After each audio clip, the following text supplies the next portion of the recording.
అసలు బండి సంజయ్ గారు కాళేశ్వరం మీద మాట్లాడుతూ ఉంటే చాలా ఆశ్చర్యం అనిపిస్తూ ఉంది.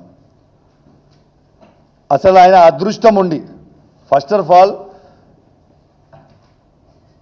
మన తెలంగాణలో ఉన్న ఒక మేధావి అయిన వినోద్ కుమార్ గారి మీద నువ్వు ఎంపీ గెలవడమే ఒక పెద్ద ఫ్లూక్. కరీంనగర్ జిల్లాలో ఫ్లూక్లో గెలిచినావు, అయిపోయింది. నీ అదృష్టం మంచిగా ఉంది, గెలిచినావు, అయిపోయింది.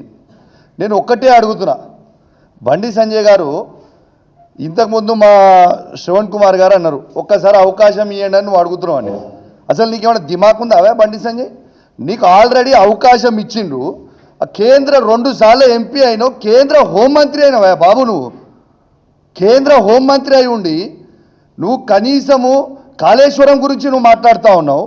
మా వినోద్ కుమార్ గారు కేసీఆర్ గారి నాయకత్వంలో హుజురాబాద్ నియోజకవర్గంలో కమలాపూర్ మండలంలో ఉప్పల్లు బ్రిడ్జు రాష్ట్రం నుంచి కట్టే 45 కోట్ల రూపాయలతో కంప్లీట్ చేసి పెడితే 4 సంవత్సరాలు అవుతుంది వినోద్ కుమార్ గారు కంప్లీట్ చేసి.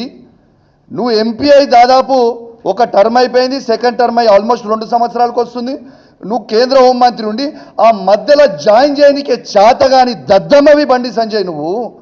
నువ్వు కాళేశ్వరం గురించి మాట్లాడుతున్నావా? నేను ఒకటి, నువ్వు మా హరీష్ రావు గారి గురించి, కేసీఆర్ గారి గురించి, కేటీఆర్ గారి గురించి మాట్లాడే స్థాయి అవే నీది.